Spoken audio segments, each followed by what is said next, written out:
The security professionals that have to manage this environment are petrified because these agents have access to, well, in most cases, things like Bash. And that means they can access things like Python. They can access the internet. That opens up a whole series of security issues. I've heard some nightmare scenarios, real scenarios, where unencumbered agents, perhaps unknown to their owners, I suppose, actually deleted production database. I don't want to mention any names on the podcast here, but just take a quick look through Twitter or X or the internet, and I think you're going to find a few major horror stories. Agents are everywhere. Soon we will see thousands, if not millions, of agents in every enterprise.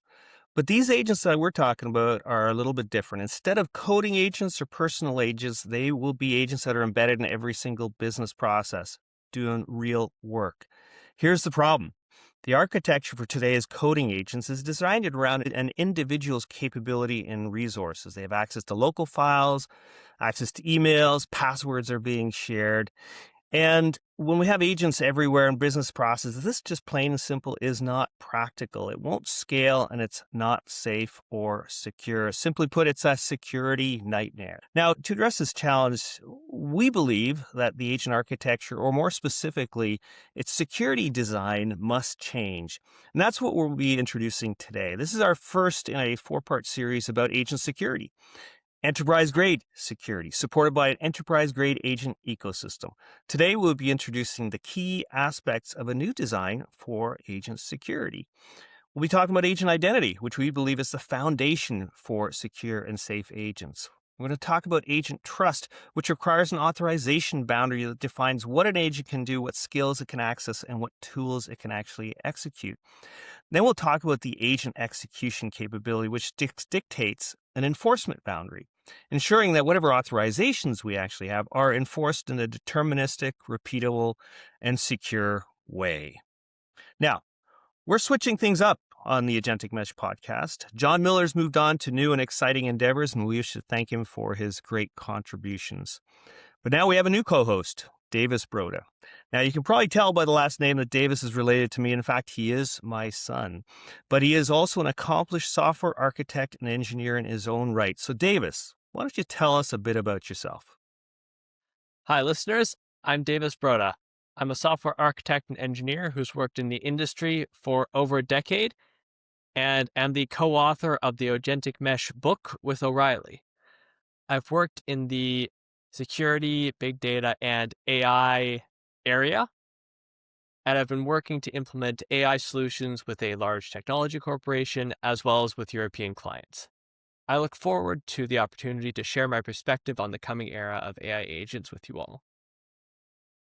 Thanks, Davis. Now, let's get started with our episode today. So, obviously, welcome to the Agentic Mesh podcast.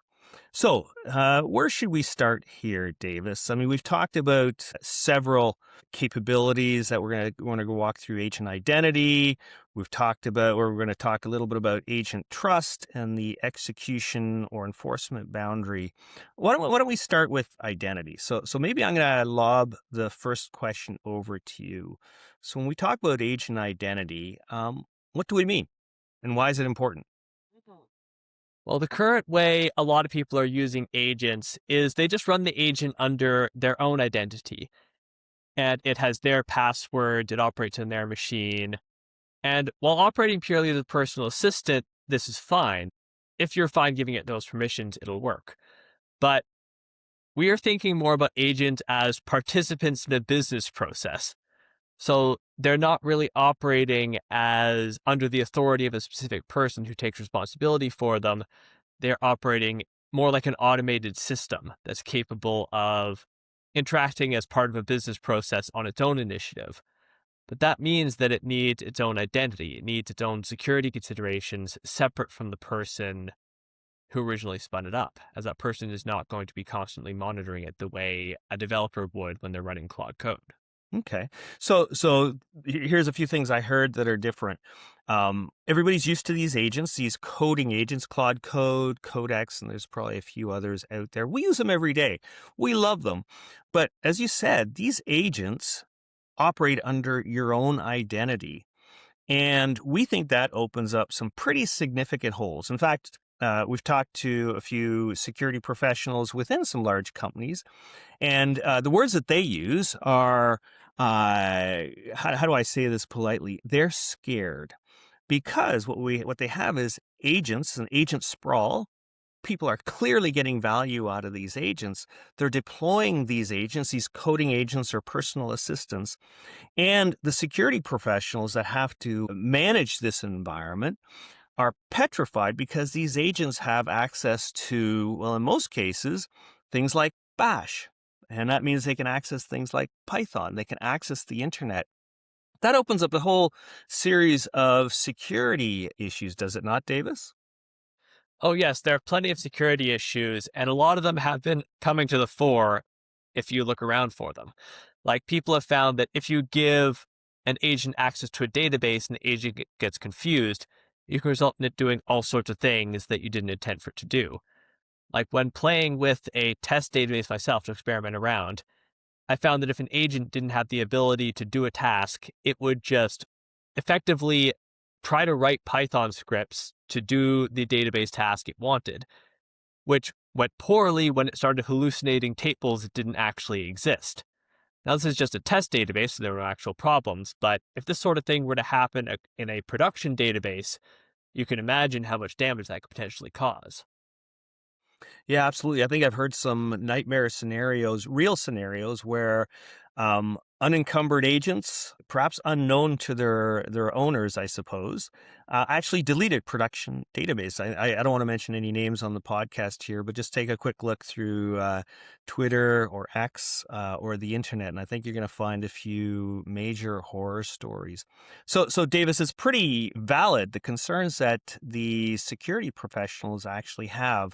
What are these professionals actually looking for in terms of agent security? What they're looking for in terms of agent security is that the agents don't have the ability to do things that they are not explicitly allowed to do. Like, if you have an agent whose job is to, say, take records in CSV format and put this into a database, then it shouldn't be able to do more than, say, access the specific database table it has. If an agent needs to read from a database but not write to it, it should not have write access. And if an agent is intended to do database operations, it shouldn't have access to, say, your GitHub credentials or your email system, even while it's doing this task, even if it might theoretically, like a personal agent might theoretically need access to both. So let's make it real. Let's provide a somewhat realistic example, perhaps. If I have an agent and it has access to Bash, what are some of the things that it can do? I mean, just about anything, right? Oh, it can definitely do anything. Like, even aside from the bash command of going through every directory on your computer, bash can be used and is in fact very frequently used to execute Python code, either Python code embedded in skills or just custom Python code that the agent has written in order to do its task, which means it can do literally anything. It is entirely unbounded. It could, in principle, use curl to go and get arbitrary information from websites. It could write Python code that accesses any database it has credentials for. It could do all of this in ways that you don't foresee. Now, if you think about it, most people are using these agents, Claude Code, for example, or OpenClaw, and they're using them on their Mac Mini. There's a craze. Mac Minis have been sold out because people think they're the perfect platform to run these things. Perfect because they're isolated. But let's look at a situation where we have Claude Code working for a developer, with a developer in a large enterprise. Having access to Bash, having access to a development database sounds quite harmless because that's what the person has. But there's much more to it. Like you said, with Bash, you can literally do just about anything. With access to Python, you may be able to. Maybe you're not able to access production databases unless, of course, you're a database administrator. But you can literally touch any of the resources that you as an individual have, which means that unless you have explicit understanding of what your agents are doing and explicit control around what they're doing, what they shouldn't be doing, that opens up an enterprise to some pretty magnificent, huge security holes, does it not? Of course it does. Like, especially because the developer is going to have a bunch of credentials on their machine simply for convenience. And all a developer has to do is give an agent, Claude or Codex, access to their credentials once and then forget to remove it. And the agent has access to those credentials until somebody notices and corrects this. So basically, any system the developer acts with any degree of frequency is something the agent could potentially access at any time. hmm So it's not surprising when I talk to some large enterprises, there's almost always now a security professional on the discussion around agents. And inevitably, you talk about some of the things we've just talked about here, and you can see if you ask them the question, what do you think? The obvious answer is some version of this. It's a security nightmare. We have to figure out how to govern these agents. We have to figure out how to manage these agents. So let's transition a little bit of the discussion. I want to talk about the three things that are we're going to highlight them, but they're parts of the next set of podcasts that we're going to do in depth. So when we talk about an agent identity, I'm going to kind of give a relatively simple definition. Then I want to have you elaborate perhaps a little bit on this. So when I think of an agent identity, I think of a stable, verifiable, maybe a string, for example, but it's an entity an object in an identity book of record. And by virtue of being in the identity book of record for an enterprise, it is presumably governed, audited, and trusted. In other words, just like an employee, perhaps the identity is the prerequisite for the person, and in our case, the agent, to actually be permitted to do anything inside the enterprise. Have I got that right? You've definitely got it right. Like, an identity is definitely key to making sure that you can actually use these things in enterprise context, because every action in enterprise context needs to be auditable. You need to be able to see this is exactly who, or in this case, what did the action. This is the context it was done in, and it was specifically done over here for this reason. And all of that requires a unique identity, as well as likely the keys necessary to verify that identity and the messages actually came from who they say they Yeah. did. Absolutely. Now, I'm going to draw an analogy of an agent to an employee, and I will preface this first with this analogy runs out of steam relatively quickly. But for our purposes here, when we think of an agent and equate that to an employee has an ID, an agent has an ID. When we think of an employee and the attributes that we layer onto that ID, in an enterprise, for example, that identity confers a role or multiple roles. A person may be a developer. Maybe they are a financial analyst. Maybe they're a customer support representative. That role would confer other things, uh, perhaps related to permission, perhaps related to other things. It may actually then identify where that person sits in the organization, what the hierarchy, the organizational accountability hierarchy for an agent would probably have the same similar type of construct where now that you have an identity, I can layer on roles, for example, but I could also understand where an agent fits into the agent hierarchy, which ultimately maps to the employee hierarchy in some way, shape, or form, primarily because an agent needs to have an owner. So now, if we have an identity, we can actually identify where the agent sits, who the owner is, where that agent sits in the organization, how to roll up costs, how to confer accountability and responsibilities in a formal fashion. So Davis, I know the analogy kind of breaks down when we go in a little bit further depth, but this notion of an agent related or using an analogy to an employee sounds like something that may simplify it too much, but for our purposes, maybe it's a simple way of looking at this. What do you think?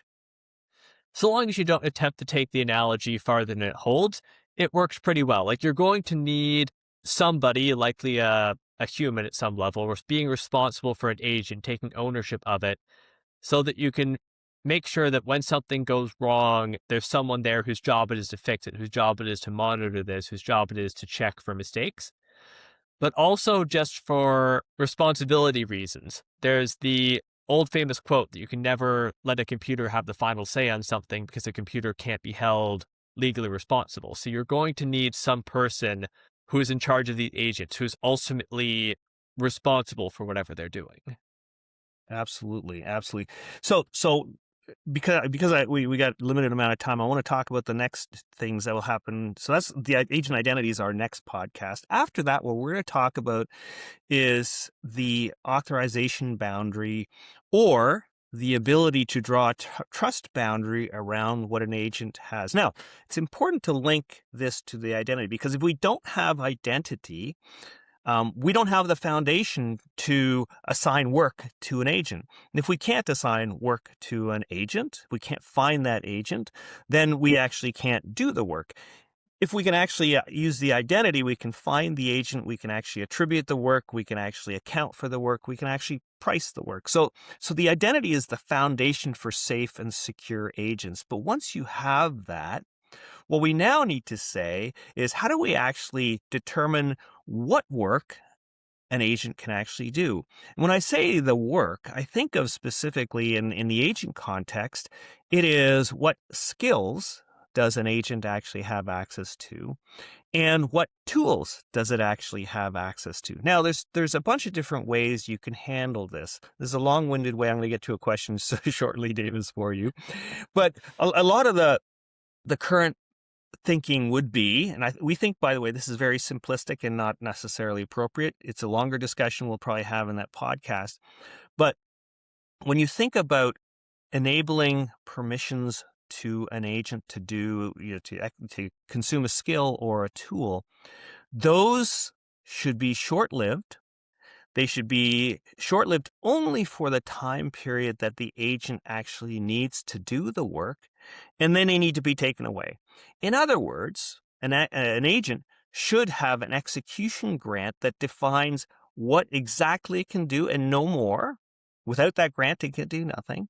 And that grant should be short-lived, very short-lived, or maybe even a one-shot. So the question for you, Davis, is what is it that provides that level of scope? Is it the task? Is that where we put that definition of the execution grant? What's your thoughts? Yes, these execution grants should definitely be focused primarily around the task rather than a role attributed to the agent as a whole. This is especially because agents can be very dynamic. An agent can handle a large number of very different tasks, and if you give it permission to everything it's going to need to do any one of those tasks, it's going to have far more permissions than are desirable for any one task, which means that the potential for something going wrong, the danger, becomes much more amplified than it needs to be. But if you instead grant permissions for only the needed tools and skills when you are doing a specific task, you can keep the danger to a minimum. If it needs to access a database, you only give it access to the relevant database tools. If it needs to run Python script, you give it a tool that runs that specific Python script rather than a generic tool.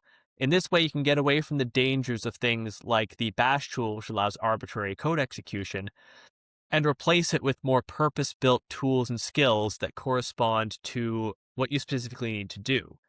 So instead of a hypergeneric tool like bash, you just give it a list of tools that do the specific things it's going to need for whatever task it is doing. Now, Davis, I think this approach, dare I say, is different than the current thinking. Like I said, the current thinking for these coding agents is effectively, it's a wide open security map. However, there's a school of thought that says, hey, I should actually be attaching roles to an agent, assuming they have an identity, and those roles are long lasting. In fact, typically they would not get rotated very often.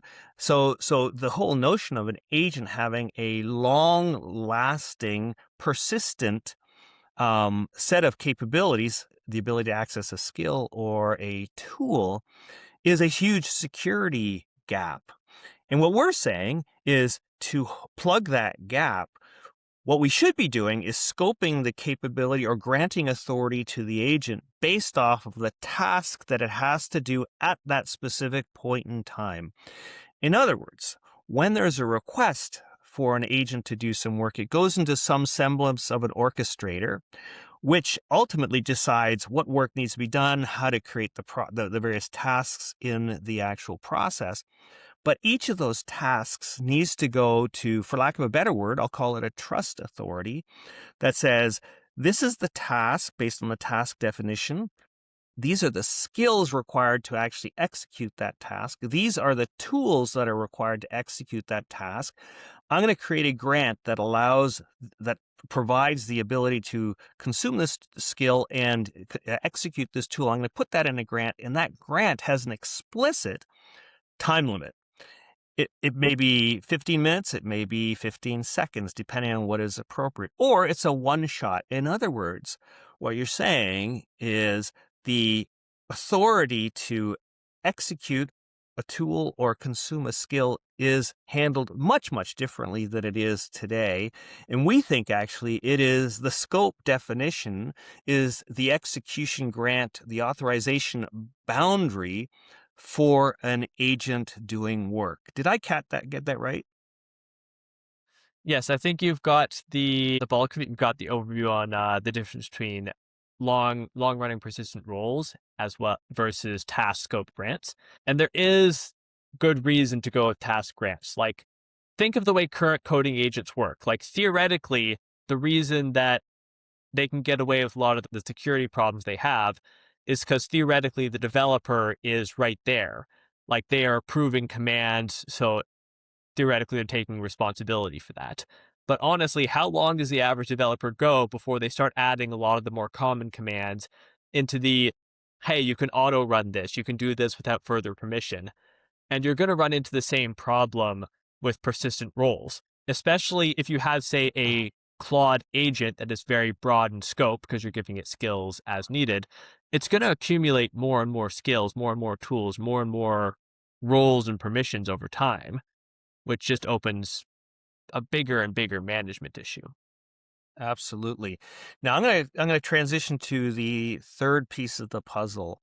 And that is, so now we have an identity, and we use that identity matched to a task scope to assign bounded work, and then we provide grants, time-limited grants to do that.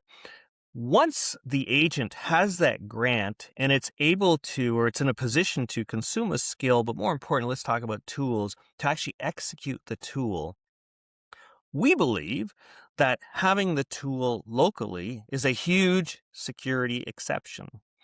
For example, although we may say that that tool is available, it's downloaded perhaps, and maybe we have a mechanism by which we download it, and once it's done, it's actually removed. If I were a security professional, I would absolutely positively not allow that. To trust a open source solution, a vendor solution, or otherwise, to say, trust me, I will actually remove that capability, that tool, which may allow some pretty significant and material capability. I'm going to remove that tool after I'm done. Trust me, that's going to work. That just is not a practical nor feasible option. In fact, what we believe is that the execution needs to be handled remotely. In other words, the agent does not actually execute the tool. It requests an execution of the tool remotely. What do you think about that architecture, Davis? Does that plug some of the security holes? It does prevent a lot of the issues where a tool potentially has the ability to affect things in ways that are not obvious or leave artifacts behind that could potentially cause problems later in ways that aren't obvious. If a tool, for instance, fails to clean up temporary files or fails to do a bunch of other things. But it also means you're no longer relying on security mechanisms built into the agent or the agent framework itself. You have a separate step on this remote machine that you can have a log that says, yes, I have verified this tool execution. I have verified that the grant I've been given is still valid and this operation is being done. And you're doing it in a way that is auditable and not required on the agent framework doing it itself. You don't have sort of a single point of failure in the agent. Yeah, this kind of reminds me back in the day, maybe dating myself a little bit here, but I think some of these practices are still around. When I was doing some administrative work, I had to have access to sudo, which gave me elevated permissions on a Linux system. Now, when we did this, okay, this was not my developer machine. This is in an enterprise context. We had a variety of controls around that. The sudo access, the elevated permission access, was time limited, was the first thing. The second thing is we actually had somebody watch over it. Third thing is it was audited. Every single action that I took, every command I issued was actually logged to ensure that it was not only audited, but it was verified properly. That sounds a lot like the model we're actually proposing for agents, although the context is a little bit different, but the spirit and the intent is the same, is it not? Mhm. The intent here is fairly similar to the way we are proposing like verified time limited grants. Like you don't let someone do sudo for very long. Even on my own personal Linux machine, I have to re-enter my password every 15 minutes if I'm going to do sudo stuff. Because the amount of damage you can do with sudo is large enough that it needs these additional controls. And on an enterprise machine, those controls are even more strict for good reason. And we're basically taking a similar approach with this, that the tools, because they're being done by agents, especially if they're embedded in a business process without oversight or a developer saying yes to this specific operation, you need the additional restrictions of you can do it for this amount of time. You're being verified by this system. You're running it in an isolated environment where you cause problems for any subsequent tool executions or other things that are happening on the machine. Absolutely, absolutely. Now, I think we're pretty well at time. So what I wanted to do is summarize some of the key messages. Davis, obviously, keep me honest. If I miss anything, just let me know. But here, for the reader or listener rather, this is what you need to think about. First off, we started off recognizing that agents are becoming full-fledged participants in business processes. They're not just personal assistants. They're not just coding agents. They will be doing real work. They will be headless. They will not have a person supervising their every action. In that context, the personal coding agent security paradigm or security model just doesn't fit. There's too many holes in the security picture that we've actually talked about. To remedy that, there's a few things you need to think about. Agent identity is the foundation for safe and secure agents, but it's not enough. Second, or related to that, there's different ways to actually approach giving permissions, if you will, to an agent. Role-based authority is far too broad. We believe task-based or task-scoped grants, time-limited, are the appropriate security boundary. We also believe that recognizing skills and tools, first off, tools can do a lot of great work. They can all do a lot of damage. Skills are becoming proprietary and unique to the enterprise, competitive advantage. Both of those things need to be governed and governed resources. That means they need to be secured, managed, and controlled. Agent security is fundamentally part of that. So those are the kind of the key messages that hopefully you as a reader have got. Davis, did I miss anything? I think you've covered the fundamentals here of the points we're trying to get across. Okay, perfect.